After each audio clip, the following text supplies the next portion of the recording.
Minister, thank you for coming here today and for initiating this legislation in the Seanad.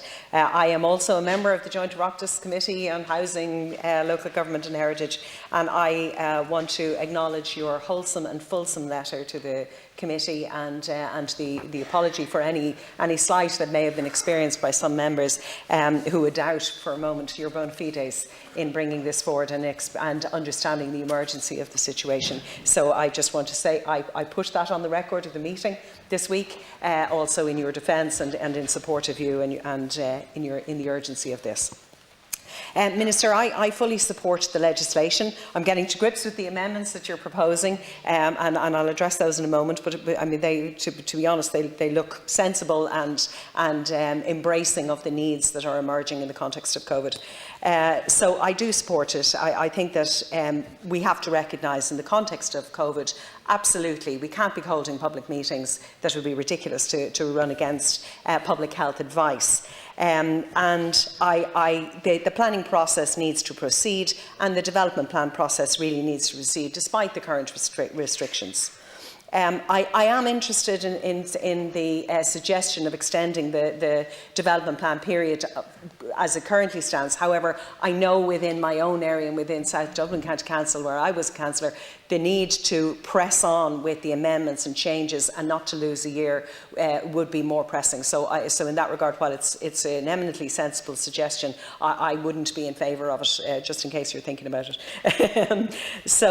I'm glad that in your speech you reference flexible measures when you're looking at extension orders. So because I do have a concern with how public consultation is handled in a pandemic. I have concerns. It's reasonable, absolutely. We don't hold public meetings, but the absence of public meetings needs to be augmented by a stepped up and I suppose amplified level of advertising of the fact that public consultations are ongoing at the moment. We really need, everybody needs to be in the know. We don't have the normal recourse of being able to go to residents' associations and talk about things. So I suppose I think two things. I think one, we need to be providing finance for advertising that it is going on, not just on social media, because we do have a population. We are still in a transformation period and a transition period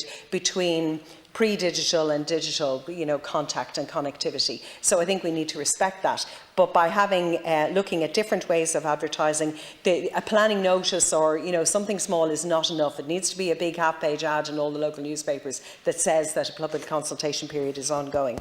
I also think that we need longer public consultation periods for the very fact that if we're to limit something to a 6-week period, local representatives now are obliged to contact residents' associations, try and organise Zoom meetings, try and maybe get out leaflets or contact to make sure that everybody is adequately informed, to support them in coming back and in making submissions. So I think that we need to extend the consultation period to allow for the fact that stepped period, it isn't as easy as it was. While we have WhatsApp groups and we have all of that, a lot of people, the Residents' Association that I'm on, for instance, a lot of people are elderly on it. They're not on WhatsApp.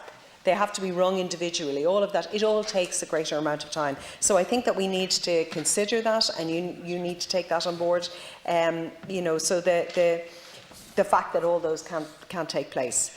Also, I suppose when we and I would be interested to know how you're going to address this. Is it with a statutory instrument or something to that effect? But in the library and research document that we were given in support of this legislation, or to inform us regarding this legislation, it quotes the Maastricht recommendations on promoting effective public participation in decision making, and it goes through, in it says online consultations can complement face-to-face public meetings and hearings, but should not replace them. And then it goes through a criteria of that should be considered. So, the scale of the activity, the potential impact, the size of the affected population, the controversial or high-profile nature of an activity. So it gives a list there of things that should be considered. And I suppose what I would urge would be that we maybe have a statutory instrument that obliges, that or sets up a criteria for deciding on the length of time, and how the public consultation period is to be addressed to the public, and how it is to be advised to the public, and that we take that into account. And I suppose, again, on a related matter, the development plan, the whole process of the development plan has been very, very eloquently described by my colleague. But in that, we do need to really respect that an awful lot of work over an awful long time by the public and the representatives. So it goes into arriving at a development plan that we can all live with, and the decisions that are made for that period of time of the development plan are guided by.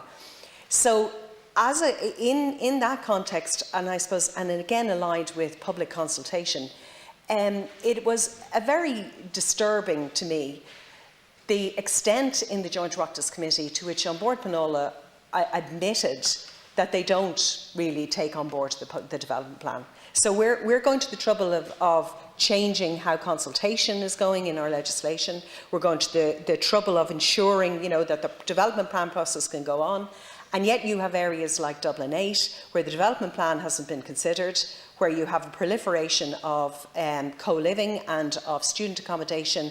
And I'm very glad, very much welcome all of your decision, your initiative this week. I've never been a great proponent of it, though I know that it has a place in a very small niche. But in that circumstances, we have we need to make sure that our development plan, since we're going to all of this trouble, that it really is absolutely adhered to and more than due regard given to it.